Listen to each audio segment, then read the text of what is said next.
Hola a todos, soy Rosa Fernández, cardióloga del Hospital Universitario de Jaén y damos comienzo al tercer Cardio TV del ciclo denominado Experiensign, que ha sido una experiencia que ha venido a mejorar o intentar mejorar el proceso asistencial del síndrome coronario agudo. Y para ello cuento con un gran experto, el doctor Javier Limérez del Hospital Vall d'Hebron. Hola Javier. Muchas gracias por la invitación. Y realmente esto es gracias a Sanofi y sobre todo al equipo que está trabajando en mejorar estos procesos asistenciales y que nos están ayudando a que esto sea así. Fundamentalmente con un foco principal, el paciente, y el paciente que ha tenido un evento coronario agudo. Tenemos muchas cosas que mejorar en este sentido, ¿no? En el proceso asistencial del paciente que ha tenido un evento, fundamentalmente porque tenemos datos que hay muchos frentes abiertos y que podemos mejorar desde todos los aspectos. Y en este Cardio TV vamos a tratar un aspecto que quizá pueda poner en excelencia el proceso asistencial del síndrome del coronario agudo, porque hay un tema que está fundamentalmente poco tratado y también infradiagnosticado, que es la hipercolesterolemia familiar. La hipoxemia familiar en el paciente que ha tenido un evento coronario agudo es prevalente, pero no la conocemos y por tanto no actuamos sobre ella. Javier, cuéntanos realmente el cardiólogo qué puede hacer, qué tiene que hacer y qué implicación debería de tener en esta enfermedad que es tan prevalente en el paciente, ¿no? Fíjate que es una enfermedad, preocupante y aparte que los cardiólogos siempre hemos hecho mucho hincapié, ¿no?, en los factores de riesgo cuando atendemos a los síndromes coronarios agudos o cualquier otra patología, intentar ver cuáles son esos factores que determinan pues, una gravedad o un peor pronóstico en los pacientes, ¿no? Y cuando alguien tiene una cardiopatía isquémica, pues siempre nos fijamos en que tenga la tensión bien controlada, que deje de fumar, etcétera, etcétera. Pero teníamos a veces poco interés en saber cuáles eran los factores genéticos, los constituyentes, ¿no? Y esto a veces los pasamos un poco por alto, preguntamos un poco acerca de la familia, pero no nos damos cuenta de que especialmente los pacientes que tienen una hipercolesterolemia familiar, que tienen algún defecto en los mecanismos que regulan el metabolismo lipídico en estos pacientes, hace que sean de un especial riesgo, ¿no?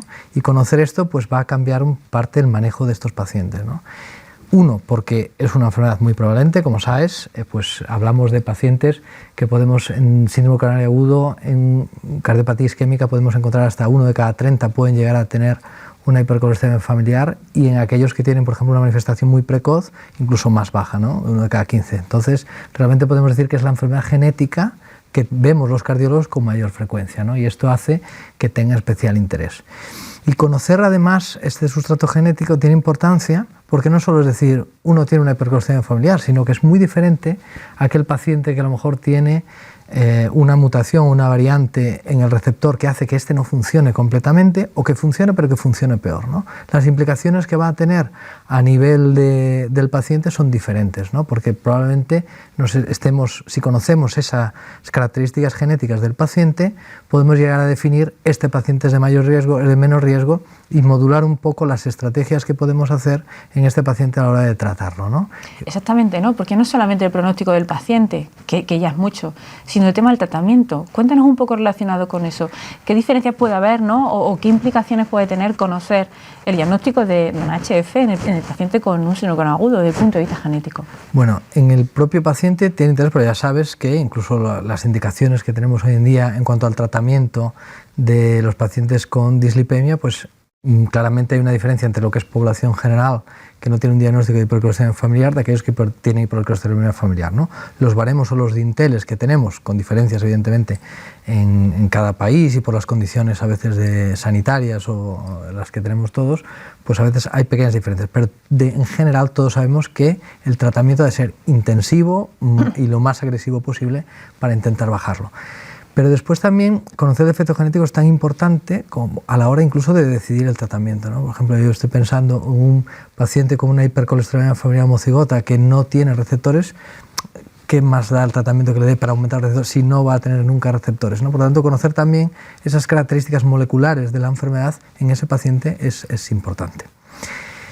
¿Cómo tendríamos que hacer? Yo no sé aquí vosotros si las partes de las asociaciones o de las propias unidades, pues nosotros podemos apoyar lo que es la parte molecular de diagnóstico, pero también yo creo que la parte del clínico de buscar o al menos no sé, buscar alguna estrategia para cribarlo, yo creo que es fundamental. Y aquí vosotros tenéis mucho que hablar.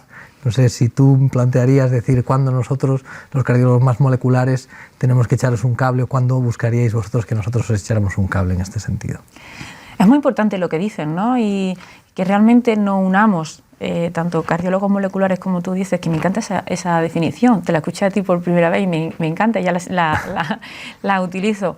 Y los que nos dedicamos más a la clínica y sobre todo al riesgo vascular, o sea, esa unión, yo creo que puede ser un éxito, ¿no? Porque abordar al paciente de forma global, factores de riesgo clásico, riesgo global y riesgo global incluyendo riesgo genético, yo creo que es la clave del éxito. Eso por ahí, ¿no? O sea, poder coordinarnos. Y es a donde vamos, ¿no? Esa medicina de precisión que a veces vamos muy de vanguardia, ¿no? Que todos defendemos y al final tenemos que hacerlo realidad. O sea, hay que incluirlo. Y para que esto sea exitoso, tenemos que utilizar, bueno, para algunos TIC, ¿no? que nos ayuden, ¿no? Como sistemas de alarma que nos ayuden a identificar al paciente que realmente precisen de una estrategia, ¿no? de este tipo y fundamentalmente que forme parte del proceso, ¿no? Que no se haga de forma aislada, bueno, cardiólogo dependiente o centro dependiente, donde se den lugar esas conexiones reales entre los clínicos y los cardiólogos que os dedican más al tema genético. Yo creo que experiencias que demuestren que si se implanta dentro del proceso asistencial puede hacer que realmente, bueno, se beneficie el paciente. Y la estandarización, yo creo que ahí es la clave, lo que tú has dicho. Si tenemos alguna estrategia de alertas donde podemos reconocer qué pacientes están en riesgo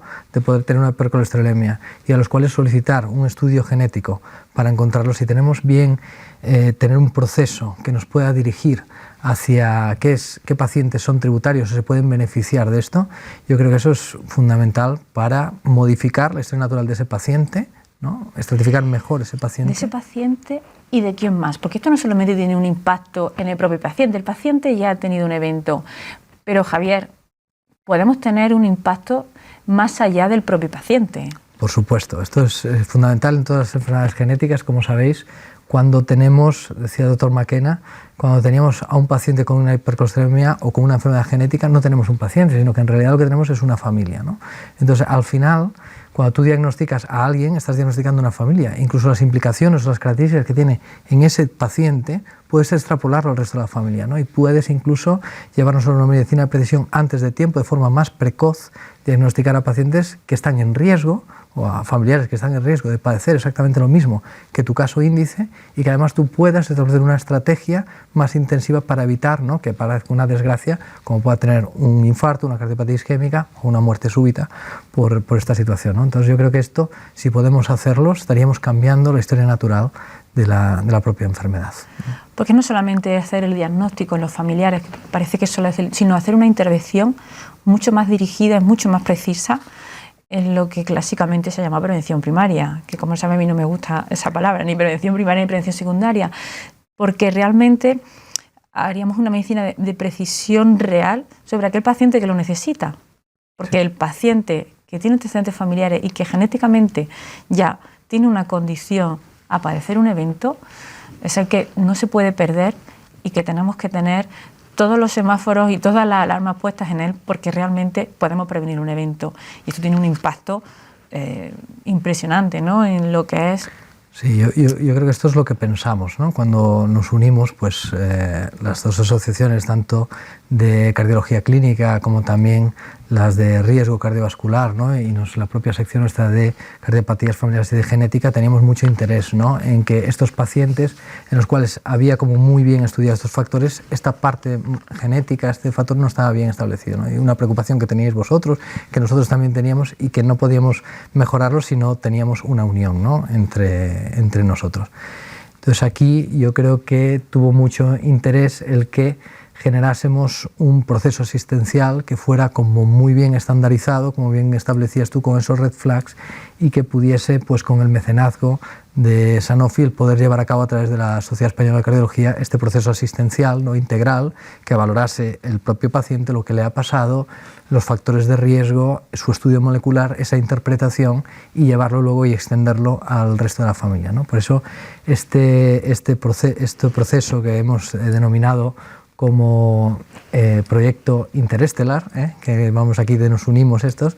Es un proyecto que, como sabéis, se va a llevar a cabo a través de la Sociedad Española de Cardiología y cuyo interés tiene que participen inicialmente en una primera fase 5 hospitales de España, y en estos 5 hospitales de España ver si esto realmente mejora la calidad asistencial de los pacientes, permite cribar y mejorar el estado de salud de la población, que al final es el objetivo que tenemos como médicos, como cardiólogos y como mejorar la salud, ¿no? Y evidentemente tenemos un interés en que esto va a funcionar, porque realmente sabemos por otros hospitales que lo están haciendo con diferencias, pues a veces logísticas en cuanto a la organización, etcétera, etcétera. Una forma de unificación en calidad asistencial se pueda exportar a toda España en una siguiente fase y que por lo tanto mejoremos esta calidad asistencial.